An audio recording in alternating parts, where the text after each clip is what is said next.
Hello, hello tout le monde, je suis très heureuse de vous retrouver encore une fois aujourd'hui.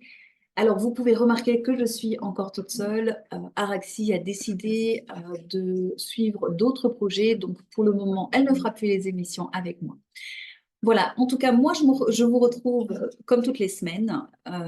J'avais envie de continuer l'émission, donc cette semaine, je vous retrouve pour vous parler du triangle de Karpman.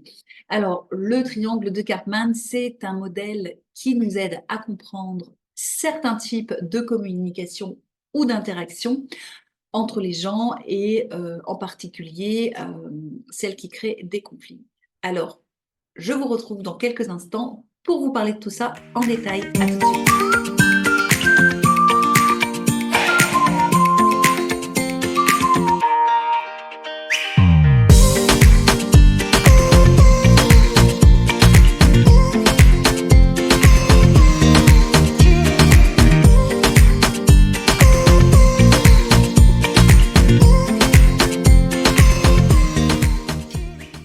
Je suis heureuse de vous retrouver aujourd'hui pour vous parler du coup du triangle de Karpman. Alors, dans le triangle de Karpman, on va retrouver trois rôles. On va retrouver le rôle du sauveur, le rôle du persécuteur et le rôle de la victime. Alors, c'est des rôles qu'on va regarder dans l'ensemble pour que vous puissiez prendre conscience peut-être du rôle que vous-même vous jouez dans ce triangle. Et puis, je vais vous expliquer comment on tourne autour aussi de ce triangle et surtout comment en sortir. Alors, je vais vous parler du rôle de la victime. Donc, la victime se sent très souvent impuissante. Elle se sent souvent aussi opprimée et surtout elle a le sentiment de ne pas contrôler la situation. Et en tant que victime, la victime, elle attend souvent que quelqu'un d'autre vienne résoudre ses problèmes. Donc, ce qu'elle va trouver sur son chemin, c'est le sauveur. Le sauveur, c'est celui qui va se précipiter justement pour pouvoir aider la victime. Alors, dans un premier temps, ça peut vous sembler super hein, d'aider tout le temps, tout le temps, tout le temps, tout le temps les autres. Sauf que le sauveur, en fait, à force de sauver l'autre, puisque là, on parle vraiment de sauver et non pas d'aider, à force de sauver l'autre, pardon, renforcer le sentiment d'impuissance de la victime. Il va renforcer ce sentiment que la victime, en fait, elle ne peut pas se débrouiller tout seule. Et le sauveur, il va souvent prendre contrôle de la situation. Alors, et en plus de ça, il va avoir tendance à ignorer ses propres besoins à lui. Et il va tendance à vouloir se sentir, enfin, à se sentir plutôt, pas vouloir, mais plutôt à se sentir indispensable. Je vous explique un petit peu avec un schéma, avec une métaphore. Donc, c'est comme si que voilà, vous êtes dans un trou, imaginons que vous soyez la victime, et puis vous ne savez pas remonter de votre trou, et puis vous avez un sauveur qui arrive et qui vous lance une corde. En tant que victime, vous allez attraper la corde et puis vous allez prendre cette facilité de remonter avec la corde. Le sauveur va tout le temps venir vous donner cette corde, puisque c'est son rôle, c'est le rôle de vous sauver. Donc, il va tout le temps vous donner cette corde. Et puis vous, en tant que victime, bah, vous allez aussi prendre cette facilité et puis vous allez vous dire, de toute façon, j'ai pas d'autres ressources puisque j'ai toujours cette corde. Donc, au lieu d'aller chercher vos propres ressources à vous et de vous débrouiller par vous-même de sortir de ce trou, vous allez tout le temps attraper cette corde. Le sauveur qui est tout le temps en train d'attraper, de lancer cette corde, lui, par contre, ben, il ne s'occupe pas de lui parce que, à force de vouloir tout le temps sauver celui qui est dans le trou, eh ben, il ne s'occupe pas de ses propres besoins, il ne s'occupe pas de lui-même. Très souvent, ça cache des blessures, hein, que ce soit le rôle de la victime ou le rôle du sauveur, on cache des blessures. Très souvent, le sauveur, il a besoin d'être reconnu, il a besoin de reconnaissance, il a besoin de se sentir indispensable. Donc, c'est pour ça qu'il va tout le temps jeter cette corde à la victime. Et la victime, peut-être que elle a pas su, on lui a pas, on n'a pas mis en lumière ses valeurs quand elle était enfant, parce que souvent ça se passe ça se passe pardon, à l'âge de l'enfance. Et donc, elle se sent incapable de pouvoir faire les choses d'elle-même. Donc, très souvent, la victime, elle va attendre que les choses se passent et puis elle va rencontrer généralement un sauveur sur sa route. Dans ce triangle, on va retrouver également donc le persécuteur. Alors, le persécuteur, c'est celui qui va blâmer, qui va critiquer les autres. Euh, le persécuteur, il est très souvent en colère et il peut aussi utiliser l'intimidation pour pouvoir contrôler les autres et éviter aussi de se sentir vulnérable. Hein, quand on se met dans ce rôle de persécuteur, c'est souvent aussi parce qu'on a des blessures très profondes. Peut-être que nous-mêmes, on a été persécutés. Et donc, du coup, pour se protéger, on va jouer ce rôle tout simplement pour éviter de ressentir notre vulnérabilité. Et donc, on va aller persécuter et on va trouver sur notre chemin la victime. Donc voilà. Donc en fait, le triangle de Karpman, c'est la façon dont ces trois rôles interagissent et se renforcent mutuellement. Et à force de se renforcer mutuellement, on va créer des cycles de conflits. Et par exemple, plus le sauveur va essayer d'aider la victime, plus la victime, elle va se sentir impuissante. Et plus la victime, elle va attendre que le sauveur vienne la sauver. Euh, de la même façon, plus le sauveur va sauver pardon, la victime, plus effectivement, moins le sauveur va s'occuper de lui. Et donc, à un moment donné, on va tourner en fait dans ces rôles. On va changer de rôle au sein de ce triangle. Donc, par exemple, un sauveur qui va se sentir frustré à force d'aider la victime, eh bien, lui-même va devenir le persécuteur. Ou alors, une victime peut aussi prendre le rôle du sauveur. Donc, je vous explique. Vous êtes donc la victime, vous êtes dans le trou, et puis le sauveur, en fait, arrête de vous donner la corde parce que le sauveur, il est trop fatigué pour vous envoyer cette corde. Vous, en tant que victime, vous allez devenir, dans ce moment-là, vous allez devenir persécuteur. Comment ça, tu m'envoies plus la corde? Comment ça, tu oses me dire non? Comment ça, tu ne dis pas oui à ma requête? Donc là, vous devenez le persécuteur. Et dans le même cas, la sauveur, en fait, va devenir la victime, puisque elle pourra plus envoyer la corde, elle se sentira beaucoup trop fatiguée, donc elle ne pourra plus rien faire. Et elle va se sentir cette victime qui ne peut plus envoyer cette corde et qui est complètement à bout, et donc qui va aussi recevoir euh, les répercussions du persécuteur. Donc, elle va se faire persécuter par le persécuteur qui était à la base la victime et qui est devenu le persécuteur. Voilà, donc, et ensuite, vous pouvez également, en tant que persécuteur, vous pouvez devenir victime et même sauveur. Hein. Par exemple, si vous êtes persécuteur et puis la personne en face ne vous écoute pas ou, euh, ou ou que vous-même vous vous sentez mal en fait tout simplement à être persécuteur, d'un coup en fait peut-être que vous allez vous placer en position de victime. Écoute-moi, écoute-moi, un exemple, hein, écoute-moi, écoute-moi, la personne ne vous écoute pas. Ah mais moi on m'écoute jamais quoi. C'est pas possible, j'en ai marre, on m'écoute jamais. Donc vous devenez vous-même en fait la victime.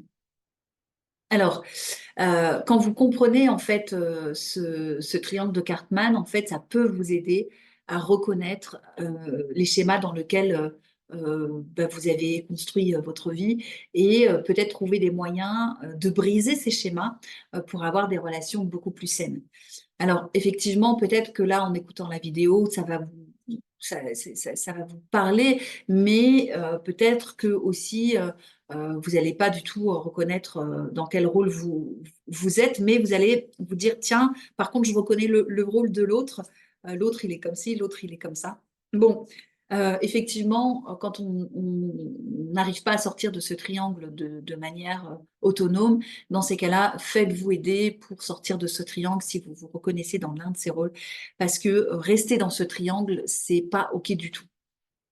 À force de rester dans les rôles persécuteur, sauveur, victime, et de tourner dans ces rôles, en fait, vous n'êtes pas dans votre vérité, vous n'êtes pas vous n'avez pas confiance en vous, et vous pouvez aussi vous laisser manipuler par l'autre.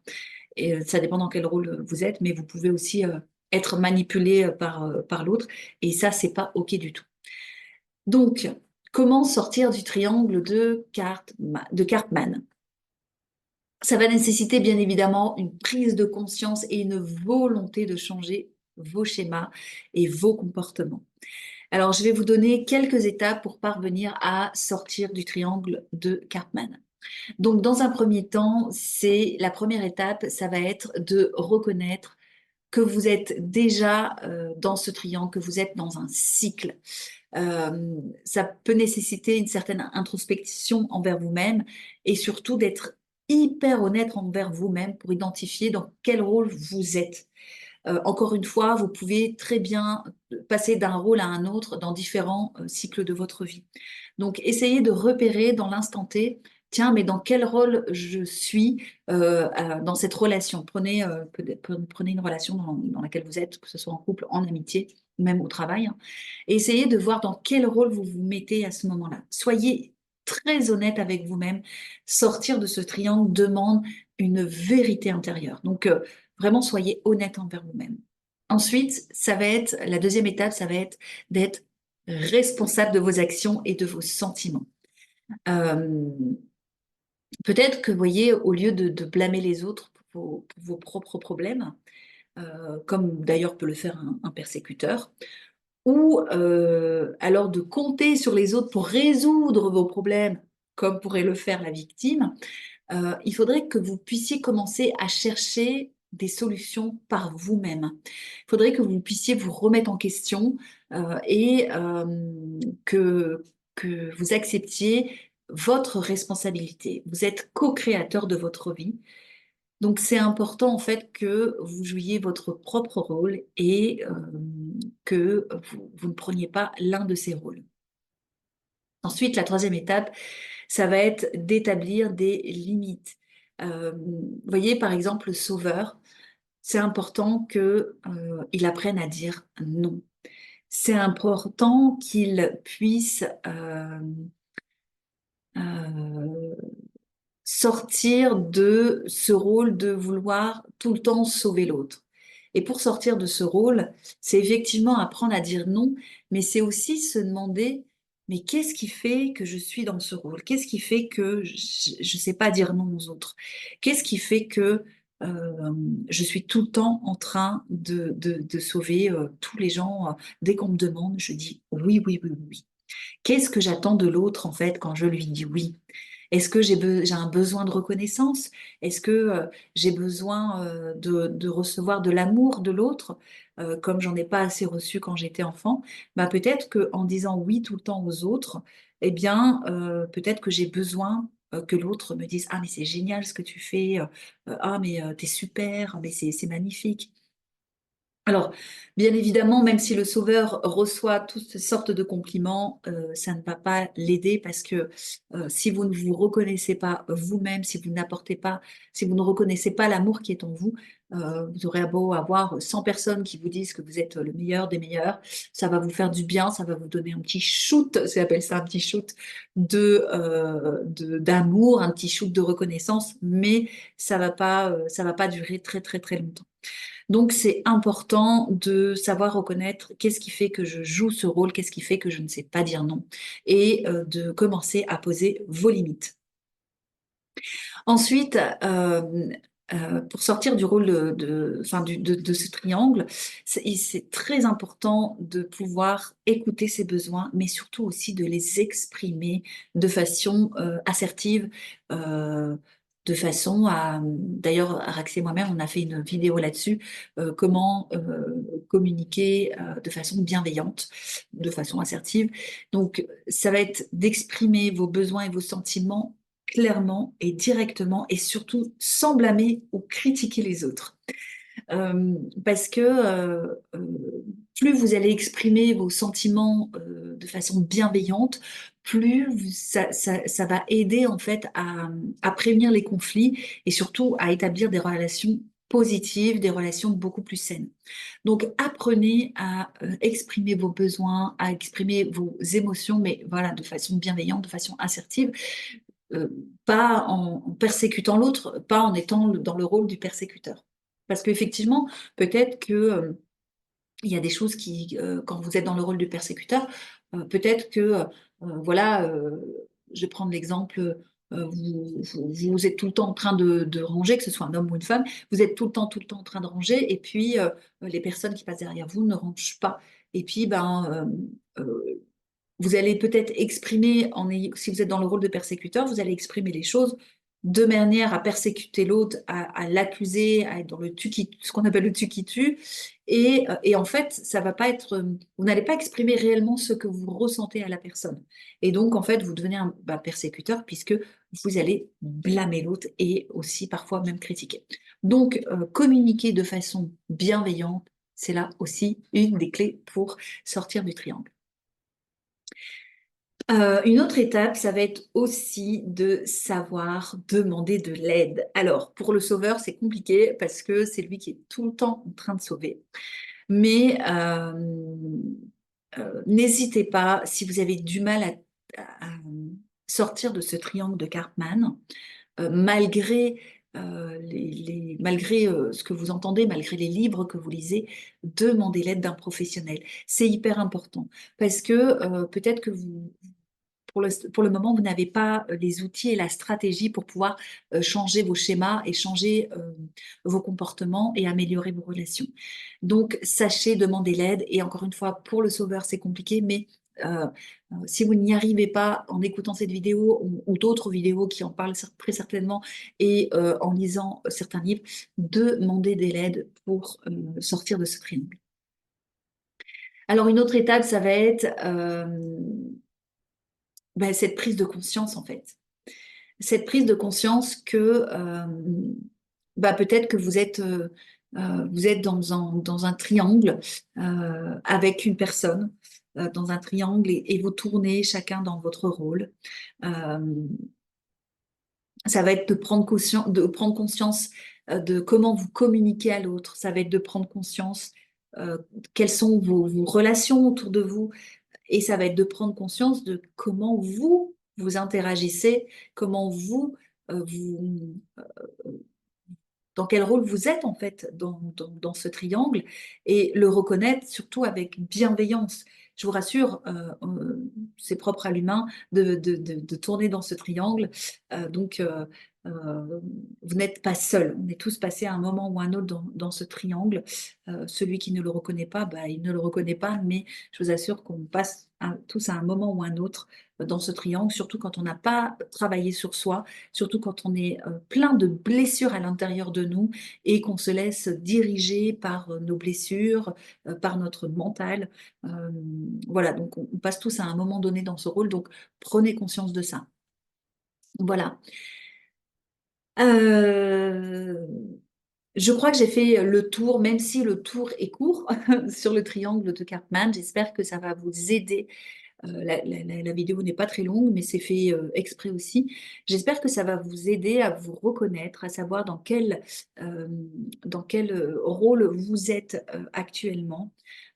Et ça va vous aider à identifier en fait les schémas que vous mettez en place. Encore une fois, si vous n'êtes pas, si vous n'arrivez pas à le faire de vous-même, n'hésitez pas à vous faire aider. Moi, je suis accompagnatrice, hein, je propose donc des soins bioénergétiques et de la libération émotionnelle. Donc, vous n'hésitez pas, hein, si mon énergie vous plaît, n'hésitez pas à faire appel à moi. Sinon, n'hésitez pas à faire appel à un autre thérapeute. Hein. Je rappelle qu'il y a aussi Araxi qui fait des accompagnements. Donc, si son énergie vous plaît, n'hésitez pas à prendre contact avec elle. Voilà, je vais vous le rappeler encore une fois puisque c'est l'intitulé de l'émission. Vous êtes la clé, vous êtes la clé. C'est vous qui allez décider si oui ou non vous allez sortir de ce triangle. C'est vous qui allez décider si oui ou non vous allez prendre conscience du rôle que vous jouez. Et puis, je vais juste ajouter euh, une petite chose que moi-même j'ai créée pour sortir de ce triangle de Karpman. En fait, j'avais créé à l'époque un autre triangle à côté. Et dans ce triangle, j'avais noté amour, joie, vérité.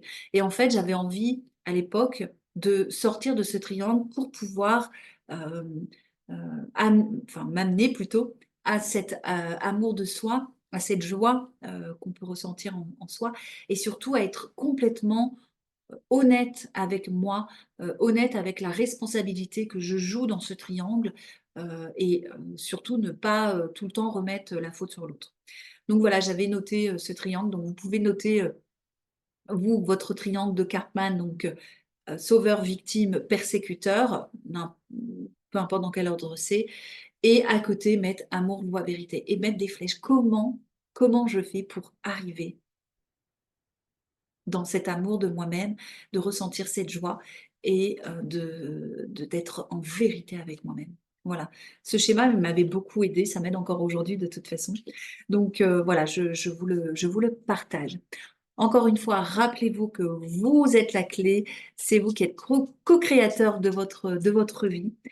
Donc, si vous n'y arrivez pas seul, faites-vous aider, mais voilà, restez pas sans rien faire si vous vous sentez mal. Voilà, cette émission se termine. J'espère qu'elle vous aura plu. N'hésitez pas à me mettre en commentaire ce que vous en avez pensé. Pour ceux qui me découvrent, n'hésitez pas à vous abonner si vous voulez avoir d'autres vidéos. Si vous n'en avez pas envie, ne vous abonnez pas en fait, hein, tout simplement. Je vous dis à très vite pour une autre émission. Alors, je ne sais pas si elle sera faite tout le temps le même jour. Je verrai, voilà, en fonction de ce que j'ai envie de faire aussi. Je vous dis à très vite. Bye bye.